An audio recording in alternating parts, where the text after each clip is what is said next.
മൻ കാനത് ലഹു ജാരിയത്തുൻ മുഗന്നിയാ.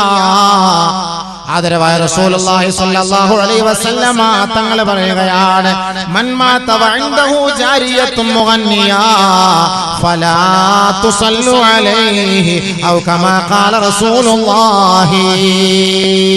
ഗായികമാരും ഗായകന്മാരുമുള്ള വീട്ടില് അവരെ വളർത്തിയെടുത്ത് അവരെ പാട്ടുപാടാനും നൃത്തം ചവിട്ടാനും ഏതൊരു മാതാപിതാക്കളാണോ തയ്യാറായത്, ആ ഗായികമാരും ഗായകന്മാരുമുള്ള വീട്ടിൽ വെച്ചെങ്ങാനും അവരുടെ പാട്ടുപാടുന്ന സദസ്സിൽ വെച്ച് ആരെങ്കിലും മരണപ്പെട്ടാൽ ഫലാ തുസല്ലു അലൈഹി, അവന്റെ മേൽ നിങ്ങൾ മയ്യത്ത് നമസ്കരിക്കരുത്. ഗാനമേളയുടെ സദസ്സിൽ ഇരുന്നിട്ട് അറ്റാക്ക് വന്ന് മരിച്ചു പോയാൽ അവന്റെ മേൽ നിങ്ങൾ മയ്യത്ത് നമസ്കരിക്കരുത്. ഹബീബുനാ റസൂലുള്ളാഹി. അംഗീകരിക്കോ? അല്ലാഹുവിന്റെ റസൂൽ പറഞ്ഞതാ, ഹബീബായ തങ്ങൾ പറഞ്ഞതാ. അബൂബക്കർ പ്രത്യേകമായി മെനഞ്ഞുകൂട്ടി പറയുവല്ല, ഹബീബുനാ റസൂലുള്ളാഹി തങ്ങൾ പഠിപ്പിച്ച വാക്കാണിത്. ഏതെങ്കിലും മക്കളെ, നിങ്ങളുടെ മാതാപിതാക്കളെ നിങ്ങളെ പാട്ട് പാടിക്കാനും ഡാൻസും ഡിജെയ്ക്കും വേണ്ടിയാണ് നിങ്ങളെ വാർത്തെടുത്തത്, വളർത്തിയെടുത്തത്. ആ വാപ്പ മരിച്ചാൽ, ആ ഉമ്മ മരിച്ചാൽ അവർക്ക് വേണ്ടി മയ്യത്ത് നമസ്കരിക്കരുത്. അപ്പൊ എത്ര ഗൗരവമാണ് ഇതിന്റെ. അതുകൊണ്ടല്ലേ നബി തങ്ങൾ അങ്ങനെ പറഞ്ഞത്. എത്ര ഗൗരവമല്ലേ. അതുകൊണ്ടല്ലേ നബി തങ്ങൾ അങ്ങനെ പറഞ്ഞത്. മൻ സന്ന സുന്നതൻ സയ്യിഅതൻ വഅമില ബിഹാ. നബിയുനാ റസൂലുള്ളാഹി തങ്ങൾ പറയുകയാണ്, ആരെങ്കിലും ഒരു മോശമായ സുന്നത്തിനെ പിൻപറ്റിയാൽ, ഒരു മോശമായ പ്രവൃത്തിക്ക് കൂട്ടുനിന്നാൽ, വവിസ്റുഹാ അലൈഹി വവിസ്റു മൻ അമില ബിഹാ ഔ കമാ ഖാല അലൈഹി സലാം. അതിന്റെ മുഴുവൻ തെറ്റുകളും അതിന്റെ മുഴുവൻ പാദങ്ങളും അതിന്റെ മുഴുവൻ അപരാധങ്ങളും ആദകങ്ങളും അല്ലാഹുവിന്റെ കോടതിയിൽ അവൻ അനുഭവിക്കേണ്ടി വരും. നമ്മുടെ മുസ്ലിം കുടുംബത്തിലെ നമ്മളിൽപ്പെട്ട ഒരു പെണ്ണിനെ പാട്ട് പഠിപ്പിച്ചു, അവള് ഫിലിമിൽ പോയി പാട്ടുപാടി, അവൾ ഒരു ആൽബത്തിലെ പാട്ടുപാടി, ഒരു മുസ്ലിം പെണ്ണോ മുസ്ലിം ചെറുക്കനോ പാട്ടുപാടി, അവർ ഒരു സിനിമ എടുത്തു, അവൻ മരിച്ചു എന്നിരിക്കട്ടെ, അല്ലെങ്കിൽ അവരുടെ മാതാപിതാക്കൾ മരണപ്പെട്ടു എന്നിരിക്കട്ടെ, അവർ മരണപ്പെട്ടതിന് ശേഷം ആ മരിച്ചുപോയ വ്യക്തിയുടെ പാട്ടെടുത്ത് ആരെങ്കിലും കേട്ടാൽ, ആ മ്യൂസിക് കേട്ടാൽ അതിന്റെ ശിക്ഷ ഉടനെ ആ ഖബറിലേക്ക് ഇറങ്ങുമെന്നാണ് ആദരവായ റസൂലുള്ളാഹി തങ്ങൾ പറഞ്ഞതിന്റെ ആശയം. നമ്മളൊരു പാട്ട് പഠിപ്പിച്ചു, മ്യൂസിക് അടിച്ച്, ആ പാട്ട് ലോകമെല്ലാരും കണ്ടു, നെറ്റിലായി. ഈ പാടിയ വ്യക്തി മരിച്ചു, അല്ലെങ്കിൽ ഈ പാടിയ വ്യക്തിയെ പഠിപ്പിച്ച മാതാപിതാക്കൾ മരിച്ചു. ഈ പാട്ട് നെറ്റിൽ നിന്ന് സെർച്ച് ചെയ്ത് ആരെല്ലാം കേൾക്കുന്നു, അപ്പോൾ അതിന്റെ ഇടി ഖബറിലേക്ക് വന്നുകൊണ്ടേയിരിക്കും. മൻ സന്ന സുന്നത സയ്യിഅതൻ. വാപ്പ ടിവി വാങ്ങിക്കൊടുത്തു, വീട്ടിൽ വാപ്പ ടിവി വാങ്ങിക്കൊടുത്തു, ആ ടിവി കണ്ടുകൊണ്ടിരിക്കുന്നു മക്കൾ, മാതാപിതാക്കൾ മരിച്ചുപോയി. ആ ടിവിയിൽ നല്ലതുമുണ്ട്, മോശമായ വശങ്ങളുമുണ്ട്. മോശമായ വശങ്ങളാണ് ആ കുട്ടികൾ കാണുന്നതെങ്കിൽ ആ ഉപ്പാന്റെ ഖബറിൽ അതിന്റെ ശിക്ഷ. ഓരോ സീരിയൽ കാണും തോറും, ഓരോ സിനിമ കാണും തോറും, ഓരോ മ്യൂസിക് കാണും തോറും ഇത് വാങ്ങിക്കൊടുത്ത ഉപ്പാന്റെ ഖബറിലേക്ക് അതിന്റെ ശിക്ഷ ഇറങ്ങുമെന്ന് നബിയുനാ റസൂലുള്ളാഹി. അതാണ് ബർസഖിയായ ജീവിതം. നിങ്ങൾ എന്താ വിചാരിച്ച ഈ ഖബറിൽ കൊണ്ടുപോയിട്ട് മൗല പള്ളിയുടെ ഖബർസ്ഥാനിൽ കൊണ്ട് കുഴിച്ചിട്ടിട്ട് എല്ലാവരും അസ്സലാമു അലൈക്കും ഫാത്തിഹ ഓതി വന്നു കഴിഞ്ഞാൽ പിന്നെ മൂപ്പിൽ അങ്ങനെ രക്ഷപ്പെട്ടു പോകുന്നതാണ് നിങ്ങൾ ധരിച്ചത്. കുറച്ചൊക്കെ നമ്മൾ ചെയ്തു വെക്കണം. ചെറിയ അബുവൊക്കെ ദുആയുടെ ബർക്കത്തുണ്ട്, രക്ഷപ്പെടും. ചെറിയതൊക്കെ നമുക്ക് നമ്മൾ അല്ലാഹു തആല മാപ്പാക്കും. ബർസഖിയായ ജീവിതം എന്ന് പറഞ്ഞാൽ എന്താ? നിങ്ങൾ എന്താ വിചാരിച്ച ഖബറിന്റെ ജീവിതം? നബിയുനാ ശഫീഉനാ റസൂലുള്ളാഹി സ്വല്ലല്ലാഹു അലൈഹി വസല്ലമ തങ്ങൾ ഒരു ഖബർസ്ഥാനിലൂടെ നടന്നു പോവുകയാണ്. കുറെ സ്വഹാബാക്കൾ എല്ലാവരും അവിടെ ഒരുമിച്ച് കൂടി നിൽക്കുന്നു. ആദരവായ റസൂലുള്ളാഹി തങ്ങൾ ചോദിക്കുകയാണ്, അലാമാ ഇജ്തമാ ഹൗലാ, നിങ്ങൾ ഇവിടെ ഒരുമിച്ച് കൂടിയതിന്റെ യാഥാർത്ഥ്യം എന്തേ സ്വഹാബാ? ഉടനെ നബിയുനാ റസൂലുള്ളാഹി തങ്ങളോട് സ്വഹാബാക്കൾ പറയുകയാണ്, അല്ലാഹുവിന്റെ റസൂലേ, ഞങ്ങളിൽപ്പെട്ട ഒരു സഹോദരൻ മരണപ്പെട്ടിരിക്കുകയാണ്. അദ്ദേഹത്തെ മറമാടുന്നതിന് വേണ്ടി, അദ്ദേഹത്തെ ഖബറടക്കുന്നതിന് വേണ്ടി ഖബർ കുഴിക്കുകയാണ് യാ റസൂലല്ലാഹ് എന്ന് സ്വഹാബാക്കൾ പറഞ്ഞപ്പോ നബിയുനാ റസൂലുള്ളാഹി തങ്ങൾ ആ ഖബറിന്റെ അരികിലേക്ക് നടന്നു പോവുകയാണ്. ആ സ്വഹാബിക്ക് വേണ്ടി തയ്യാറാക്കപ്പെട്ടുകൊണ്ടിരിക്കുന്ന ഖബറിന്റെ അരികിലേക്ക് നടന്നുപോയി. അല്ലാഹുവിന്റെ റസൂൽ ആ ഖബറിന്റെ അരികിലിരിക്കുകയാണ്. ഫബകാ ഹത്താ ബല്ല സറാ മിൻ ദുമൂഇ. ഹബീബുനാ റസൂലുള്ളാഹി തങ്ങൾ ആ 6 അടി മണ്ണ് കണ്ടുകൊണ്ട് പൊട്ടിക്കരയുകയാണ്, കരയുകയാണ്. എത്രത്തോളം എന്ന് വെച്ചാൽ ഹത്താ ബല്ല സറാ മിൻ ദുമൂഇ. ആ 6 അടി മണ്ണിൽ നിന്ന് എടുത്ത് പുറത്തേക്ക് ഇട്ടിരിക്കുന്ന മണ്ണുണ്ടല്ലോ, ആ മണ്ണ് മുഴുവനും നനയുമാറ് അല്ലാഹുവിന്റെ റസൂല് കരയുകയാണ്. ഹബീബുനാ റസൂലുള്ളാഹി തങ്ങൾ ആ മക്ബറയുടെ പരിസരത്ത് നിന്നവരോട് അല്ലാഹുവിന്റെ റസൂല് വിളിച്ചു പറയുകയാണ്, ഏ സ്വഹാബത്തേ ഫഅഇദൂ ലിമിസ്ലി ഹാദൽ യൗം. ഇതേപോലെ ഒരു ദിവസം നമുക്ക് ഓരോരുത്തർക്കും സംജാതമാകും സഹാബ. ഇതേപോലെ ആരുടെ മണ്ണിൽ കിടക്കേണ്ടി വരും സഹാബ. 1000-ഉം 10,000-ത്തിന്റെ സ്ക്വയർ ഫീറ്റിലെ അമ്പരച്ചുംബികളായ കോട്ടകൊത്തളങ്ങളിൽ കിടന്നുറങ്ങുന്ന ഞാനും നിങ്ങളുമെല്ലാം നാളെ ആരുടെ മണ്ണിന്റെ ഇരുണ്ട തുരുത്തിലേക്ക് പോയി കിടക്കേണ്ടി വരും സഹാബ. ഫഅഇദൂ ലിമിസ്ലി ഹാദൽ യൗമിൽ അദീം. ഇതേപോലെ ഒരു ഭയാനകത നിറഞ്ഞ, ഇതേപോലെ ഒരു ഭയങ്കരമായ ഒരു ദിവസത്തെ ഞാനും നിങ്ങളും അയവിറക്കണേ, ഓർക്കണേ. ഇതിൽ തനിച്ച് ഒറ്റയ്ക്ക് കിടക്കേണ്ട ഒരു അവസരം ഉണ്ടാകുമെന്ന് ഈ ഖബർ കണ്ട് നിങ്ങൾ പാഠം പഠിക്കണേ എന്ന് സഹാബാക്കളോട് അല്ലാഹുവിന്റെ റസൂല് പറയുകയാണ്. ബഹുമാനപ്പെട്ട നബിയുനാ റസൂലുള്ളാഹി തങ്ങൾ ഖബറിനെ കുറിച്ച് പറഞ്ഞതിന് ശേഷം, ഖബറിനെ കുറിച്ച് പഠിപ്പിച്ചതിന് ശേഷം, ബർസഖിയായ ജീവിതത്തെ പരിചയപ്പെടുത്തിയതിന് ശേഷം മഹദിയായ ആയിഷ ബീവി പറയുകയാ, ഫമാ റഅയ്തു റസൂലല്ലാഹി സ്വല്ലല്ലാഹു അലൈഹി വസല്ലമ സ്വല്ലാ സ്വലാതൻ ഇല്ലാ തഅവദ മിൻ അദാബിൽ ഖബരി. ആദരവായ റസൂലുള്ളാഹി തങ്ങൾ ഖബറിനെ പരിചയപ്പെടുത്തിയതിന് ശേഷം അല്ലാഹുവിന്റെ റസൂൽ ഏത് നമസ്കാരം നമസ്കരിച്ചാലും ഇല്ലാ തഅവദ മിൻ അദാബിൽ ഖബരി, ഖബറിന്റെ ഭയാനകതകളിൽ നിന്ന് അല്ലാഹുവിനോട് കാവൽ തേടാത്ത ഒരു നമസ്കാരവും ഞാൻ കണ്ടിട്ടേ ഇല്ല. ഹദിയായ ആയിഷ സിദ്ദീഖ. എന്താ മനസ്സിലായോ? അല്ലാഹുവിന്റെ റസൂലിന്റെ വാക്കായത്. ഹബീബായ തങ്ങൾ ഖബറിനെ കുറിച്ച് പറഞ്ഞതിന് ശേഷം അല്ലാഹുവിന്റെ റസൂൽ സല്ലല്ലാഹു അലൈഹി വസല്ലം തങ്ങൾ ഏത് നിസ്കാരം നമസ്കരിച്ചാലും ഖബറിൽ നിന്ന് രക്ഷ തരണേ അല്ലാഹുമ്മ ഇന്നാ നഊദു ബിക മിൻ അദാബിൽ ഖബരി. ഖബറിന്റെ ഭയാനകതകളിൽ നിന്ന് നീ രക്ഷ നൽകണേ അല്ലാഹ്, സഹായം നൽകണേ അല്ലാഹ് എന്ന് ദുആ ചെയ്യാത്ത ഒരു നമസ്കാരവും ഞാൻ കണ്ടിട്ടേ ഇല്ല. എത്ര പേര് ചോദിക്കുന്നുണ്ട് നിസ്കാരം കഴിഞ്ഞിട്ട് അല്ലാഹുവിനോട് പടച്ചവനെ ഖബറിൽ നിന്ന് രക്ഷ താ അല്ലാഹ്, ഖബറിൽ നിന്ന് രക്ഷ താ അല്ലാഹ്? എത്ര പേര് ചോദിക്കുന്നുണ്ട്? അല്ലാഹുവേ എന്റെ ഷോപ്പ് തുടങ്ങി കിടക്കാണ്, പടച്ചവനെ തുറന്നു തരണേ അല്ലാഹ്. പടച്ചവനെ കഫീൽ വിസ അടിച്ചു തരുന്നില്ല, അടിച്ചു തരണേ അല്ലാഹ്. പടച്ചവൻ എനിക്ക് കുറെ പണം കിട്ടാനുണ്ട്, അത് വാങ്ങി തരണേ അല്ലാഹ്. പടച്ചവൻ എനിക്കൊരു പുര കെട്ടാനുണ്ട്, അത് കെട്ടിത്തരണേ അല്ലാഹ്. പടച്ചവനെ പുരപ്പണി നടന്നുകൊണ്ടിരിക്കുകയാണ്, അത് പൂർത്തിയാക്കി തരണേ അല്ലാഹ്. പടച്ചവനെ കുറച്ച് കടയുണ്ട്, അത് എത്രയും പെട്ടെന്ന് വീട്ടിൽ തരണേ അല്ലാഹ്. പടച്ചവനെ ശരീരത്തിന്റെ രോഗം, എന്റെ മക്കളുടെ രോഗം, എന്റെ ഭാര്യയുടെ രോഗം നീ മാറ്റി തരണേ അല്ലാഹ്. ഇത്രയും പറയുന്ന കൂട്ടത്തിൽ അല്ലാഹുവേ എന്റെ ബർസഖിയായ ജീവിതം എനിക്ക് ആനന്ദവും സന്തോഷവുമാക്കി തരണമേ അല്ലാഹ്. മനസ്സുകൊണ്ട് പറയാറുണ്ടോ? വെറുതെ പറയരുത്, മനസ്സുകൊണ്ട് പറ. നിങ്ങൾ ആരെങ്കിലും ചെയ്യാറുണ്ടോ? എല്ലാം നമ്മുടെ കുടുംബത്തിന് വേണ്ടി, മക്കൾക്ക് വേണ്ടി, ഭാര്യയ്ക്ക് വേണ്ടി, മറ്റുള്ളവർക്ക് വേണ്ടി ഒക്കെ ചെയ്യും. ഞാൻ നാളെ ഒറ്റയ്ക്ക് കിടക്കേണ്ട എന്റെ വീട്, എന്റെ ബർസഖിയായ ആ വീട്ടിൽ അല്ലാഹ് എനിക്ക് നീ ആനന്ദം തരണേ പടച്ചവനെ എന്ന് മനമുരുകി ദുആ ചെയ്യാൻ ഏത് സത്യവിശ്വാസം നമ്മുടെ കൂട്ടത്തിലുണ്ട്? ആര് ചെയ്യുന്നുണ്ട്? എത്ര പേര് ചെയ്തുകൊണ്ടിരിക്കുന്നു? ചെയ്തിട്ടുണ്ട് തുലോതുച്ഛമായ ആൾക്കാർ മാത്രം. ശരിയല്ലേ? ശരിയല്ലേ? മനസ്സോർന്ന് പറ, ശരിയല്ലേ? എല്ലാം കുടുംബകാര്യം, രോഗത്തിന്റെ കാര്യം, കടയുടെ കാര്യം, കച്ചവടത്തിന്റെ കാര്യം, ബിസിനസ് കാര്യം, അതൊക്കെയാണ് സംഭവം. പക്ഷെ ഖബറിനകത്ത് കൊണ്ടുവച്ചാൽ ഉണ്ടാകുന്ന സംഭവങ്ങളിൽ നിന്ന് രക്ഷ തരാൻ വേണ്ടിയിട്ട് ആരെങ്കിലും ദുആ ചെയ്യാറുണ്ടോ? അല്ലാഹുവിന്റെ റസൂൽ അതുകൊണ്ട് തന്നെയാണ് ഖബറിനെ ഓർത്ത് കരയുന്നത്. ഹബീബായ തങ്ങളുടെ കണ്ണിൽ നിന്ന് ധാരധാരയായി വെള്ളം വീഴുകയാണ്, ആ മണ്ണ് പോലും കുതിർന്നു പോവുകയാണ്. ഹബീബായ തങ്ങളെ ഒരിക്കലും ഖബർ വേദനിപ്പിക്കുകയില്ല, ഹബീബായ തങ്ങൾക്ക് ഖബറിൽ ശിക്ഷയുണ്ടാവുകയില്ല. അത് എനിക്കും നിങ്ങൾക്കും അറിയാവുന്ന നഗ്ന സത്യമാണ്. പക്ഷേ ആ ഖബർ കണ്ടുകൊണ്ടാണ് ലോകത്തിന്റെ മാതൃകാ പുരുഷൻ പോലും പൊട്ടി പൊട്ടി തേങ്ങി തേങ്ങി കരഞ്ഞത്. അല്ലാഹുവിന്റെ പ്രവാചകൻ പൊട്ടിക്കരഞ്ഞിട്ട് പറഞ്ഞ വാക്കെന്താണ്? സ്വഹാബ, നാളെ ഒരു ദിവസം ഇതേപോലെ നമ്മൾ പോയി കിടക്കേണ്ടവരാണ് സ്വഹാബ. ആ ഖബർ വെറുതെ വിടുകയില്ല സ്വഹാബ. മണ്ണറയിലെ മഹാ അത്ഭുതങ്ങളെ കുറിച്ച് അല്ലാഹുവിന്റെ റസൂൽ പറയുമ്പോ ഹബീബുനാ റസൂലുള്ളാഹി തങ്ങൾ പറയുകയാണ്, ഇന്നലിൽ ഖബരി ലിസാനാ യൻദിഖു ബിഹി. എന്നെയും നിങ്ങളെയും പോലെ ഖബറിന് നാവുണ്ട് സഹാബത്തെ.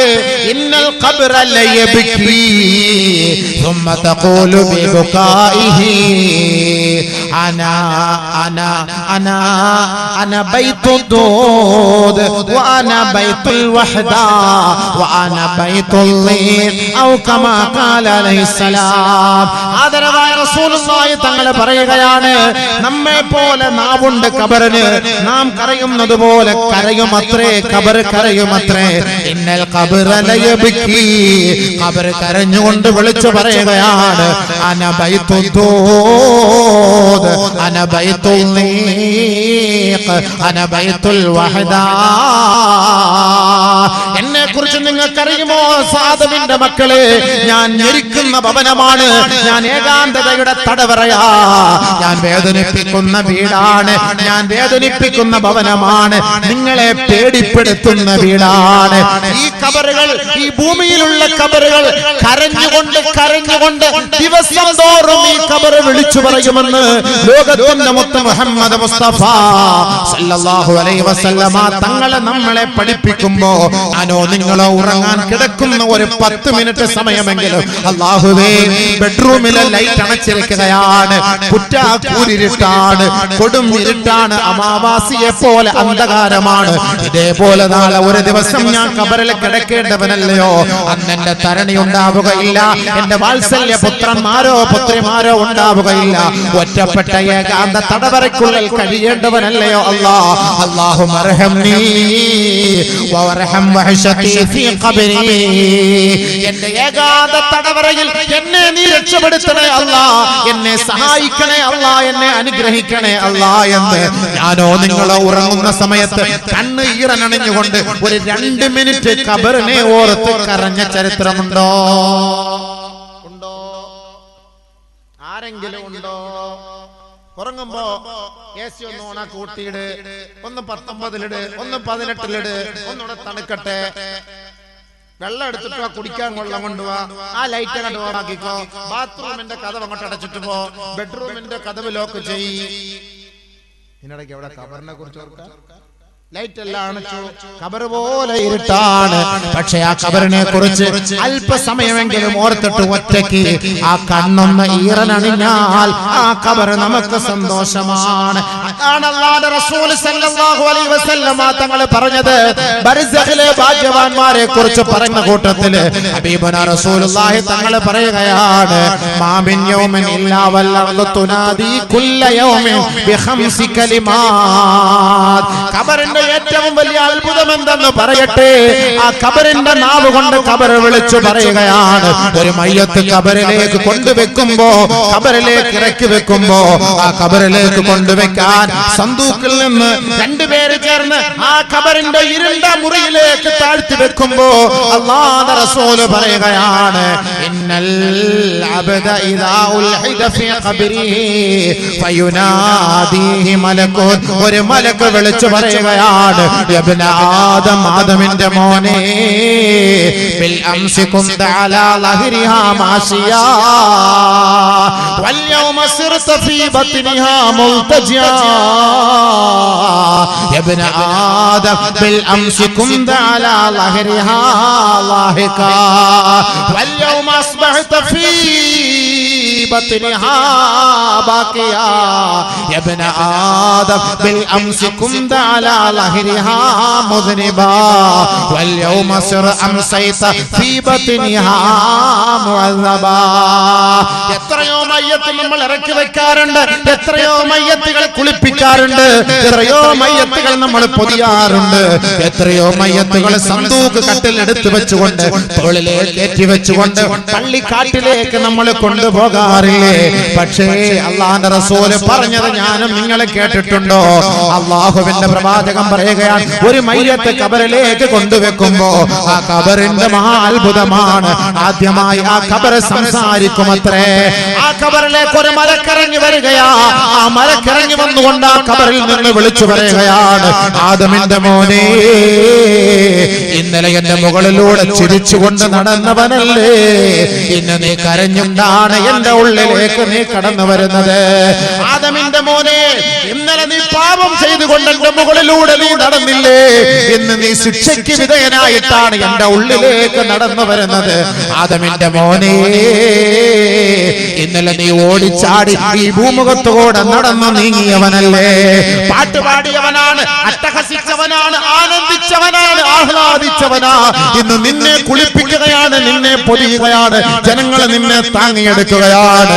നിനക്ക് സംസാരിക്കാൻ കഴിയുന്നില്ല, നിന്റെ കൈകാലുകൾ ചലിപ്പിക്കാൻ കഴിയുന്നില്ല, നിന്റെ കണ്ണൊന്ന് തുറക്കാൻ കഴിയുന്നില്ല. നിന്റെ പാവപ്പെട്ട മക്കൾ നിന്റെ ഓരത്തൊന്ന് പൊട്ടിക്കരയുകയാണ്. നിന്നെ ഇഷ്ടപ്പെട്ട, നിനക്ക് ഖിദ്മത്ത് ചെയ്ത നിന്റെ തരുണി നിന്റെ ഓരത്തുണ്ട്, നിന്റെ ചാരത്തുണ്ട്. പക്ഷേ അവളുടെ കണ്ണുനീര് നിനക്ക് കാണാൻ കഴിയും, പക്ഷേ പ്രതികരിക്കാൻ സാധ്യമല്ല. അവരുടെ കണ്ണുനീര് ഒന്ന് ഒപ്പിയെടുക്കാൻ നിനക്ക് സാധ്യമല്ല. ഇന്നലെ വരെ ചിരിച്ചു നടന്ന നീ ഇന്ന് നീ കരഞ്ഞുകൊണ്ടാണ് എന്റെ ഉള്ളിലേക്ക് കടന്നു വരുന്നത്. ബഹുമാനപ്പെട്ട നബിയുനാ റസൂലുള്ളാഹി തങ്ങൾ പറയുകയാണ്, എല്ലാ ദിവസവും നമ്മുടെ പള്ളിയുടെ മക്ബറകൾ ഈ 3 വാചകം വിളിച്ചു ചൊല്ലാത്ത ഒരു ദിവസം പോലും ഈ ഭൂമിയുടെ മുകളിലൂടെ കടന്നു പോകുന്നേ ഇല്ല. മദീനയുടെ മുത്തുമോൻ മുഹമ്മദ് മുസ്തഫ സല്ലല്ലാഹു അലൈഹി വസല്ലം റസൂൽ പറഞ്ഞതാണ്, അങ്ങനെ ചർച്ച ചെയ്യാത്ത ഒരു ഖബർ പോലും ഒരു പള്ളികളിലും ഒരു മഖാബറുകളിലും ഇല്ല.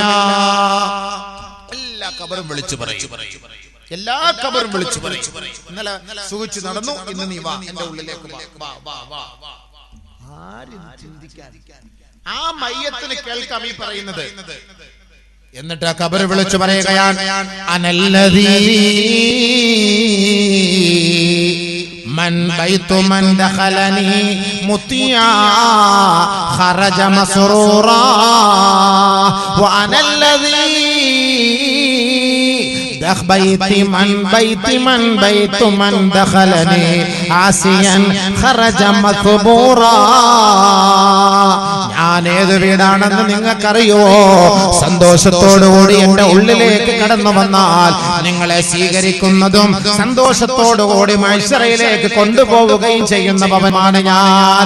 അല്ലാഹുവിനെ ഭയപ്പെടാതെ അവനെ ധിക്കരിച്ചുകൊണ്ട് പാപം ചെയ്തവനായി എന്റെ ഉള്ളിലേക്ക് കടന്നു വരുന്നവരാണെങ്കിൽ ഞാൻ വെറുതെ വിടുകയില്ല. കുന്തുൽ യൗമ അലൈക നിഖ്മാ, ഞാൻ ഇന്നത്തെ ദിവസം നിന്നെ വേദനിപ്പിക്കുമത്രേ. മാത്രമല്ല ഖറജ മസ്ബൂറാ, വളരെ ദുഃഖിതനായി ദുഃഖാകുലനായിട്ടായിരിക്കും എന്റെ ഉള്ളിൽ നിന്ന് നീ മഹ്ശറയിലേക്ക് പോവുക. അതുകൊണ്ട് വൈൻ കാന മുത്തിഅൽ റബ്ബിക വ അനാ വ കുന്തുൽ യൗമ അലൈക നിഅമാ. അല്ലാഹുവിനെ വഴിപ്പെട്ട് ജീവിക്കുന്ന സാലിഹായ മനുഷ്യനാണ് നീ എങ്കിൽ ഇന്നത്തെ ദിവസം നിന്നെ ഞാൻ സന്തോഷത്തോടെ നിന്നെ ഞാൻ കൈവെള്ളയിൽ കൊണ്ട് നടക്കുമത്രേ. അല്ലാഹുക്ക് ധിക്കാരം പ്രവർത്തിച്ചിട്ടാണ്, അവൻ വിരോധിച്ച കാര്യങ്ങൾ ചെയ്തിട്ടാണ് എന്റെ ഉള്ളിലേക്ക് നിങ്ങൾ കടന്നു വരുന്നതെങ്കിൽ കൊണ്ട് അലൈക നിഖ്മാ, ഞാൻ നിങ്ങൾക്ക് വല്ലാത്ത വേദനയും ഇല്ലാത്ത പീഡനവും സമ്മാനിക്കുന്ന ഖബറാണ് ഞാനെന്ന് ഖബർ വിളിച്ചു പറയുമെന്ന് ലോകത്തിന്റെ മുത്ത് മുഹമ്മദ് മുസ്തഫ സല്ലല്ലാഹു അലൈഹി വസല്ലം. ആരെങ്കിലും ശ്രദ്ധിക്കുന്നുണ്ടോ? എത്ര ഖബർ കുഴിക്കുന്നു, എത്ര ഖബറിലേക്ക് ഇറക്കി വെക്കുന്നു, എത്ര ഖബർ മണ്ണിട്ട് മൂടുന്നു, എത്ര ഖബറുകളിലേക്ക് നമ്മൾ പോകുന്നു. പക്ഷെ ആരെങ്കിലും മനസ്സിലാക്കുന്നുണ്ടോ ഇങ്ങനെയൊക്കെ സംഭവിക്കുന്നുണ്ട് ഖബറിൽ? ആരും മനസ്സിലാക്കുന്നില്ല. ാണ് ഖബർ. നമ്മൾ വെറുതെ ചുമ്മാ ഒരാളെ കൊണ്ടിട്ട് വെറുതെ അങ്ങനെ കുഴിച്ചിട്ടിട്ട് യാ അല്ലാഹ് മഅ സലാം എന്ന് പറഞ്ഞ് പോകാൻ പാടില്ല. അവിടെ നിൽക്കണം. നമ്മൾ നിൽക്കുന്ന സമയം വരെ മലക്കൾ വരൂല. അസ്തഗ്ഫിറൂ ലിയഖീകും ഫഇന്നഹുൽ ആന യുസ്അൽ. നിങ്ങൾ എഴുന്നേറ്റ് പോകരുത്.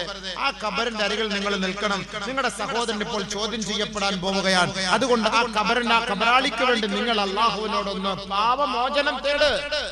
പോകരുത്. ഒരു ഖബറിന്റെ അരികിൽ നിന്ന് സഹാബാക്കൾ വളരെ വേഗത്തിൽ പോകുന്നത് കണ്ടിട്ട് അല്ലാഹുവിന്റെ റസൂൽ സല്ലല്ലാഹു അലൈഹി വസല്ലമ തങ്ങൾ സഹാബാക്കൾക്ക് നൽകിയ താക്കീതാണ്, നിങ്ങൾ പോകരുതേ പോകരുതേ, ആ ഖബറാളിക്ക് വേണ്ടി നിങ്ങൾ പാപമോചനം തേടണേ. അതാണ് നമ്മൾ ആ ഖബറിനരികിൽ നിന്ന് വിളിച്ചു പറയുന്നത്, അല്ലാഹുമ്മ സബ്ബിതുഹു ഇൻദ സുആൽ, അല്ലാഹുമ്മ ജാഫിൽ ഖബ്റ അൻ ജൻബിഹി, അല്ലാഹുമ്മ ഗഫിർ ലഹു വർഹംഹു, അല്ലാഹുമ്മ ആമിൻഹു മിൻ കുല്ലിൽ ഫസഅ. അല്ലാഹുവേ, ആ ഖബറാളിക്ക് നീ പുറത്തു കൊടു, ആ ഖബറാളിക്ക് വിശാലത കൊടു, ആ ഖബറാളിയുടെ ചോദ്യത്തിന്റെ മുന്നിൽ വിറങ്ങലിച്ചു പോകാതെ ധരിച്ചു നിൽക്കാതെ മറുപടി പറയാനുള്ള ധൈര്യവും സ്ഥൈര്യവും നീ നൽകണേ പഠിച്ചവനെ എന്ന് നമ്മൾ ആ ഖബറിന്റെ അരികിൽ നിന്ന് ദുആ ചെയ്യുന്നതിനാണ് ഖബറിന് സന്തോഷം കിട്ടാനാണ്. ഖബറിന് സന്തോഷം കിട്ടാൻ ഖബറൊന്നും വെറുതെ വിടൂല ആരെയും, അത് പ്രവാചകന്റെ മോനാണെങ്കിലും പോലും. അതാണ് രസം, അതാണ് ഞാൻ പറഞ്ഞു വന്നത്. സല്ലല്ലാഹു അലൈഹി വസല്ലമ തങ്ങൾ ഹബീബുനാ റസൂലുള്ളാഹി തങ്ങൾ പറയുകയാണ്, വസ്തുഖിനിയ മിൻ ഹാദിഹി വമ്മത്തി തലാദത്തുൻ, ഖബറിന്റെ ഞെരുക്കത്തിൽ നിന്ന് രക്ഷപ്പെട്ടത് മൂന്ന് പേരാണ്. അതിലൊന്ന് അൽ അംബിയാ, അംബിയാക്കളാണ്, അവരെ ഖബർ വെറുതെ വിടും. രണ്ടാമത് ഖുൽ ഹുവല്ലാഹു അഹദ്, മരണസമയത്ത് ഓതുന്നവരാരാണോ അവരെയും ഖബർ ഞെരുക്കുകയില്ല. ആ ഭാഗ്യം അല്ലാഹു നമുക്ക് ഓരോരുത്തർക്കും നൽകുമാറാകട്ടെ. എപ്പോഴും ഖുൽ ഹുവല്ലാഹു ഓതണം. സൂറത്തുൽ ഇഖ്ലാസ് അതൊരു വലിയ ബർക്കത്തുള്ള കേസാണ്. നമ്മുടെ രോഗങ്ങൾ, നമ്മുടെ ഇടങ്ങേറുകൾ, നമ്മുടെ വിഷമങ്ങൾ, നമ്മുടെ പ്രയാസങ്ങൾ, ഒരുപാട് വിഷമങ്ങളും രോഗങ്ങളും ദുഃഖങ്ങളും കൊണ്ട് കഷ്ടപ്പെടുന്നവരുടെ നമ്മുടെ കൂട്ടത്തിൽ. ആ ബുദ്ധിമുട്ടും പ്രയാസങ്ങളൊക്കെ മാറിക്കിട്ടാൻ വേണ്ടി ഏറ്റവും എളുപ്പമായ വഴിയാണ് സൂറത്തുൽ ഇഖ്ലാസ് അധികമായി പാരായണം ചെയ്യുക. من قرأها 3 مرات عدل بالقراءة الوحي كله أو كما قال عليه السلام. ആരെങ്കിലും 3 പ്രാവശ്യം സൂറത്തുൽ ഇഖ്ലാസ് ഓതിയാൽ പരിശുദ്ധമായ ഖുർആൻ മുഴുവനും ഓതിയവനെ പോലെയാണ്. സൂറത്തുൽ ഫാത്തിഹ ഒക്കെ ഓതുമ്പോൾ നമ്മൾ 3 പ്രാവശ്യം ഖുൽ ഹുവല്ലാഹു അഹദ് ഓതുന്നതിന്റെ കാരണം എന്താണ്? സൂറത്തുൽ ഇഖ്ലാസ് 3 പ്രാവശ്യം ഓതുന്നത് ഖുർആൻ മുഴുവനും ഓതിയവനെ പോലെയാണ് നബിയുനാ റസൂലുള്ളാഹി. അതാണ് 3 പ്രാവശ്യം ഖുൽ ഹുവല്ലാഹു ഓതുന്നത്. من قرأها 3 مرات عدل بالقراءة الوحي كله. അല്ലാഹു തആല നബിതങ്ങൾക്ക് ഇറക്കി കൊടുത്ത വഹി മുഴുവനും ഒരാൾ പാരായണം ചെയ്ത് പൂർത്തിയാക്കിയവനെ പോലെയാണ്. 3 പ്രാവശ്യം ഒരാൾ സൂറത്തുൽ ഇഖ്ലാസ് ഓതിയാൽ. ومن قرأها 30 مرة لم يفضله أحد من هذا اليوم. ആരെങ്കിലും 30 പ്രാവശ്യം സൂറത്തുൽ ഇഖ്ലാസ് പാരായണം ചെയ്താൽ അന്നേ ദിവസത്തിൽ അവനേക്കാൾ ശ്രേഷ്ഠനായ ഒരാൾ പോലും ഈ ഭൂമുഖത്തുണ്ടാവുകയില്ല. 30 പ്രാവശ്യം സൂറത്തുൽ ഇഖ്ലാസ് ഓതുന്നവർക്ക് അവനാണ് ഈ ഭൂലോകത്ത് വെച്ച് ഏറ്റവും ശ്രേഷ്ഠൻ. നബിയുനാ റസൂലുള്ളാഹി അല്ലാഹു റസൂൽ പറഞ്ഞ വാക്കാണ്. 30 പ്രാവശ്യം. ومن قرأها حين يدخل منزله نفعت عن الفقر ونفعت الجار. ആരെങ്കിലും വീട്ടിലേക്ക് പ്രവേശിക്കുന്ന സമയത്ത് സൂറത്തുൽ ഇഖ്ലാസ് ഓതിക്കൊണ്ടാണ് പ്രവേശിക്കുന്നതെങ്കിൽ ആ വീട്ടിലെ ദാരിദ്ര്യം അല്ലാഹു എടുത്തു കളയുകയും അവരെ സംരക്ഷിക്കുകയും ആ വീടിന്റെ അയൽപക്കത്തുള്ളവർക്ക് പോലും അല്ലാഹു ദാരിദ്ര്യം നൽകുകയോ പട്ടിണി നൽകുകയോ ചെയ്യാതെ അവരെ സഹായിക്കുകയും ചെയ്യുമത്രേ. സൂറത്തുൽ ഇഖ്ലാസ് ഓതിയാൽ വീട്ടിൽ കയറുന്ന സമയത്ത് ബാഗ് കഴിഞ്ഞിട്ട് പോകുമ്പോൾ പുരയിൽ കയറുമ്പോൾ അവിടെ സിറ്റ് ഔട്ടിൽ നിന്നിട്ട് സൂറത്തുൽ ഇഖ്ലാസ് ഓതിയിട്ട് കയറണം. പെണ്ണുങ്ങന്മാർ അശുദ്ധി ഉണ്ടെങ്കിൽ ഓതണ്ട, ആണുങ്ങന്മാർ ഓതട്ടെ. സൂറത്തുൽ ഇഖ്ലാസ് ഓതിയിട്ട് കയറണം. കടയിൽ കയറുമ്പോൾ സൂറത്തുൽ ഇഖ്ലാസ് ഓതിയിട്ട് കയറണം. ഇത്ര വലിയ കാര്യം, കുറഞ്ഞ കാര്യമാണോ സൂറത്തുൽ ഇഖ്ലാസ്? രാത്രി ഉറങ്ങാൻ കിടക്കുമ്പോൾ ആരെങ്കിലും സൂറത്തുൽ ഇഖ്ലാസ് ഓതിക്കൊണ്ടുറങ്ങിയാൽ إذا أراد أن ينام نام على يمينه ثم قرأ قل هو الله أحد 100 مرة. വലത് സൈഡിൽ കിടന്നുറങ്ങുക, വലത്തോട്ട് തിരിഞ്ഞു കിടക്കുക, തന്റെ കവിളിന്റെ താഴെ കൈവച്ച് കിടന്നുറങ്ങുക. 100 പ്രാവശ്യം സൂറത്തുൽ ഇഖ്ലാസ് പാരായണം ചെയ്യുക. ഖിയാമത്ത് നാളിൽ അല്ലാഹു സുബ്ഹാനഹു വ തആല അവനോട് പറയും, എന്റെ വലതു ഭാഗത്തു കൂടി നീ സ്വർഗ്ഗത്തിലേക്ക് പ്രവേശിച്ചു. അല്ലാഹ് പ്രത്യേകമായിട്ട് അവനെ വിളിക്കും, എന്റെ വലതു ഭാഗത്തു കൂടി നീ സ്വർഗ്ഗത്തിലേക്ക് പ്രവേശിച്ചു. സൂറത്തുൽ ഇഖ്ലാസ് ഓതി കിടക്കുന്നവർ ഉറങ്ങുന്ന സമയത്ത് സിനിമയും സീരിയലും കണ്ടിട്ട് ഉറങ്ങുന്നവർക്ക് നാളെ ഇബ്ലീസ് വിളിക്കുമ്പോ എന്റെ ഇടതുഭാഗത്തോടി നരകത്തോട്ട് പോയിക്കോ, ഞാൻ പുറകെ വരാം. എന്റെ കൂട്ടുകാരെ മുഴുവനും ഞാൻ അകത്ത് കയറ്റിയിട്ട് ഞാൻ പുറകെ വരാം, ഇങ്ങോട്ട് പോയിക്കോളാൻ പറയാം, എല്ലാവരും ഇങ്ങോട്ട്. ഇതാ രണ്ട് വ്യത്യാസത. ഇഖ്ലാസ് ഓതിട്ട് ഉറങ്ങുന്നവർക്ക് കിട്ടുന്ന ഗുണമാണ് സൂറത്തുൽ ഇഖ്ലാസിന്റെ മഹത്വത. നമ്മുടെ രോഗങ്ങൾക്ക് പരിഹാരമാണ്. അള്ളാഹുവിന്റെ നാമങ്ങൾ ഓതി ദുആ ചെയ്യ്, തീർച്ചയായും നമുക്ക് എല്ലാ പ്രശ്നങ്ങൾക്കും അള്ളാഹു പരിഹാരം തരും. അതുകൊണ്ട് സൂറത്തുൽ ഇഖ്ലാസ് വലിയ ഗുണങ്ങൾ, അതിന് ഒരുപാട് ശ്രേഷ്ഠതകൾ സവിശേഷതകളൊക്കെ ഹദീസിൽ വന്നിട്ടുണ്ട്. അങ്ങോട്ടേക്കൊന്നും ഞാൻ കടക്കുന്നില്ല. അതുകൊണ്ട് മരിക്കുന്ന സമയത്ത് ഇഖ്ലാസ് ഓതിക്കോ. ആരെങ്കിലും മരിക്കാൻ കിടക്കുമ്പോൾ നിങ്ങളെ കൊണ്ട് നോദിക്കോട് ഓതാൻ പറ, സൂറത്തുൽ ഇഖ്ലാസ് ഓതട്ടെ. അസ്വസ്ഥത, ശാരീരികമായ ഒരു അസ്വസ്ഥത, ഒരു ബുദ്ധിമുട്ടോ നമുക്ക് അനുഭവപ്പെട്ട് ആശുപത്രിയിലേക്ക് പോകുന്നു, ഇഖ്ലാസ് ഓതിക്കൊണ്ടുപോ, സൂറത്ത് ഇഖ്ലാസ് ഓതിക്കൊണ്ടുപോ. മരിക്കുന്ന സമയത്ത് നീ ഒരുപക്ഷെ മരിച്ചുപോയാലും പ്രശ്നമില്ല, ഇഖ്ലാസ് ഓതിട്ടാണ് അവൻ മരണപ്പെട്ടത്. അൽഹംദുലില്ലാഹ്, അവനെ ഖബറിന്റെ ഞെരുക്കത്തിൽ നിന്ന് അല്ലാഹു അവനെ സഹായിക്കും. അതാണ് അതിന്റെ അർത്ഥം. അല്ലാഹു ഓതാൻ തൗഫീഖ് തരട്ടെ, അല്ലാഹു ഓതാൻ തൗഫീഖ് തരട്ടെ, അല്ലാഹു ഓതാൻ തൗഫീഖ് തരട്ടെ. അങ്ങനെ ഓതിയിട്ട് മരിക്കാൻ അല്ലാഹു തൗഫീഖ് തരട്ടെ. അങ്ങനെ സൂറത്തുൽ ഇഖ്ലാസ് ഓതുന്നവരെയും ഖബറിൽ ഞെരുക്കില്ല. ബർസഖിലെ ഭാഗ്യവാന്മാരാണ്. ബർസഖിലെ ഭാഗ്യവാന്മാർ ആരെ? ഒന്ന് അമ്പിയാക്കൾ, രണ്ട് സൂറത്തുൽ ഇഖ്ലാസ് പാരായണം ചെയ്യുന്നവർ. സല്ലല്ലാഹു അലൈഹി വസല്ലം തങ്ങൾ അങ്ങനെ പറയാണല്ലോ ഖബറിന്റെ അവസ്ഥകളെ കുറിച്ച്. അങ്ങനെ അങ്ങോട്ട് പറഞ്ഞിട്ട് നബി സല്ലല്ലാഹു അലൈഹി വസല്ലം തങ്ങൾ അങ്ങനെ കരയാണ്. ഒരിക്കൽ അല്ലാഹുവിന്റെ റസൂൽ സല്ലല്ലാഹു അലൈഹി വസല്ലം തങ്ങൾ പറയുകയാണ്, മാ ഉഫിയ അഹദുൻ മിൻ ലഗതത്തിൽ ഖബ്രി ഇല്ലാ ഫാത്തിമത ബിൻത് അസദ് ബൻ ഹാഷിം ഔ കമാ ഖാല അലൈഹി സലാം. ഖബറിന്റെ ഞെരുക്കത്തിൽ നിന്ന് രക്ഷപ്പെടുകയില്ല ഫാത്തിമത ബിൻത് അസദ് എന്ന് പറയുന്ന മഹദിയല്ലാതെ. ഖബറിന്റെ ഞെരുക്കത്തിൽ നിന്ന്, ഖബറിന്റെ ഇടങ്ങേറിൽ നിന്ന് രക്ഷപ്പെടുകയില്ല. ബഹുമാനപ്പെട്ട നബി റസൂലുള്ളാഹി സ്വല്ലല്ലാഹു അലൈഹി വസല്ലം തങ്ങൾ പറഞ്ഞപ്പോ ബഹുമാനപ്പെട്ട സ്വഹാബത്ത് ചോദിക്കുകയാണ്, വലൽ ഖാസിമുല്ലദീ വലാ ഇബ്നുൽ ഖാസിം, അല്ലാഹുവിന്റെ പ്രവാചകരെ അങ്ങയുടെ മകൻ ഖാസിമിനെ ഖബർ ഞെരുക്കുമോ ഹബീബേ?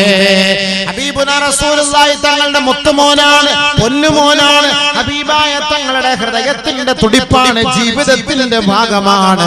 അല്ലാഹുവിന്റെ റസൂലിന്റെ മുത്തുമോൻ ഖബറിൽ ഞെരുക്കപ്പെടുമോ എന്ന് സ്വഹാബത്ത് ചോദിച്ചപ്പോ ആദരവായ റസൂലുള്ളാഹി തങ്ങൾ പറയുകയാണ്, വലാ ഇബ്രാഹിമുല്ലദീ അസ്ഗറു മിൻഹു, ഖാസിം എന്ന് പറയുന്ന എന്റെ മൂത്ത മകനേക്കാളും ഇളയവനായ കുഞ്ഞു പൈതലായ ഇബ്രാഹിമിനെ പോലും ഖബർ വെറുതെ വിടുകയില്ല സഹാബ. ആദരവായ റസൂലുള്ളാഹി തങ്ങൾ വളരെ വേദനയോടെ സഹാബാക്കളോട് പറയുകയാണ്, നബിയുനാ റസൂലുള്ളാഹി തങ്ങളുടെ അരുമ മോനാണ്,